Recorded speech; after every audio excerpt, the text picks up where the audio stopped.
αλληλεγγύης. Στη Δυτική Μακεδονία που έχει απόθεμα αγάπης και φροντίδας. Στην περιφέρεια που ξέρει πολύ καλά τι σημαίνει προσφυγιά και εξεριζωμός.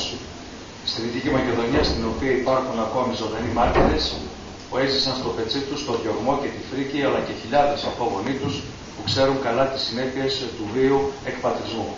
Η χώρα μας σήμερα σηκώνει δυσανάλογο βάρος στο προσφυγικό και είναι απαραίτητο και το απαιτούμε να τεθούν οι βάσεις της λύσης σε ευρωπαϊκό και παγκόσμιο επίπεδο.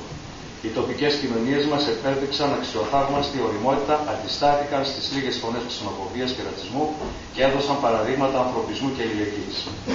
Είμαστε έτοιμοι και το πράξαμε από την πρώτη στιγμή ως περιφέρεια να συμβάλλουμε ενεργά στην καλύτερη διαχείριση του προσφυγικού και να λειτουργήσουμε ως ανθρώπινη ασπίδα για όσους βρέθηκαν στη γειτονιά μας, προστατεύοντας και υπηρετώντας πάνω απ' όλα τις αξίες μας, τις αξίες του ανθρωπισμού.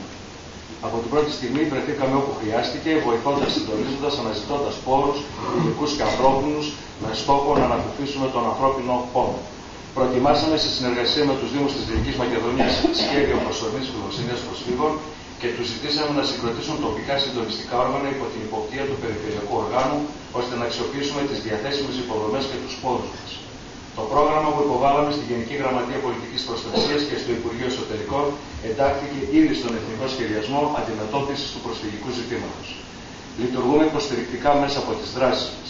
Ξεκινήσαμε πολύ πριν από την κρίση να διοργανώνουμε σεμινάρια και να εκπαιδεύουμε εθελοντές στη διαχείριση κρίσεων και στην πολιτική προστασία, ανθρώπους που το λέει η καρδιά τους και είναι έτοιμοι να σταθούν εκεί που χρειάζεται. Είμαστε σε διαδικασία εκπόνησης πιλωτικού προγράμματος για την ενσωμάτωση και την ομαλή ένταξη των παιδιών με διαφορετικό εθνικό υπόβαθρο στα σχολεία της περιοχής σε συνεργασία με το Υπουργείο Παιδείας. Η απάντησή μας σε όλα όσα συμβαίνουν είναι απάντηση παιδείας. Απάντηση ταυτόχρονα στην άνοδο του φονταμεταλισμού που εκδηλώνεται με επιθέσεις και στην καρδιά της Ευρώπης. Έχουμε επίγνωση των δυσκολιών και των προβλημάτων που υπάρχουν. Έχουμε αίσθηση της πραγματικότητας. Ζούμε μέσα σε αυτή. Γνωρίζουμε ότι σήμερα δοκιμάζεται η συνοχή, η ελληνική σε αξίες και στα ιδανικά μας. Κρινόμαστε και θα κρυθούμε συνολικά ως γενιά, ανάλογα με την ικανότητα και την ευθύνη που επιδεικνύουμε την κρίσιμη στιγμή. Αυτό που μας ενώνει είναι η κοινή πεποίθηση ότι είναι καθήκον μας να σταθούμε στο ύψος των περιστάσεων. Χωρίς φόβο, παρά μόνο με ευθύνη. Ευθύνη που πηγάζει από το αίσθημα δικαίου και την πεποίθηση ότι ο μόνος δρόμος είναι αυτός της συνεργασίας που θα αποτρέψει την οπισθοδρόμηση και μια οπισθοδρόμηση σε σκοτεινές εποχές με μόνη πηξίδα την προοπτική ενός αισιόδοξου, δημιουργικού και ειρηνικού κοινού μέλλοντος για όλους. Με την ευκαιρία, για μία ακόμη φορά, το έχω πράξει σε μια πρόσφατη σύσκεψη που έγινε στο Υπουργείο Μακεδονίας Τράκης με την παρουσία του κ. Κουρδουλή, θέλω να συγχαρώ το Δήμο Κοζάνη, το Δήμαρχο, τους συνεργάτες τους, διότι αυτό που επέδειξαν ήταν μοναδικό. Και μάλιστα μου είπα χαρακτηριστικά το ακούσω Δευτέρα. Λέει καλά, εμείς εδώ στην Ιδωμένη έχουμε 13.014. Εσείς πήρατε κατά περίοδους 400 άτομα. Όλοι με εσάς ασχολούνται, κανείς με εμάς.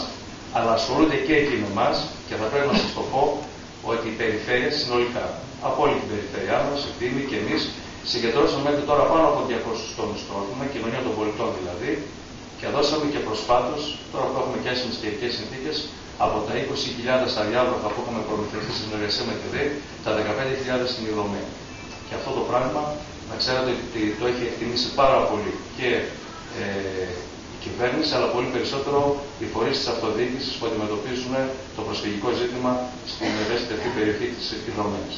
Θέλω να συγχαρώ για την πρωτοβουλία και να σας ευχαριστήσω που είστε εδώ κοντά μας και να ξέρετε ότι μαζί προσπαθούμε για να αντιμετωπίσουμε όχι το πρόβλημα, να αντιμετωπίσουμε αυτό που είναι το αυτονόητο. Την ανθρώπινη αξιοπρέπεια και τη δικιά μας αλλά και των προσφύγων.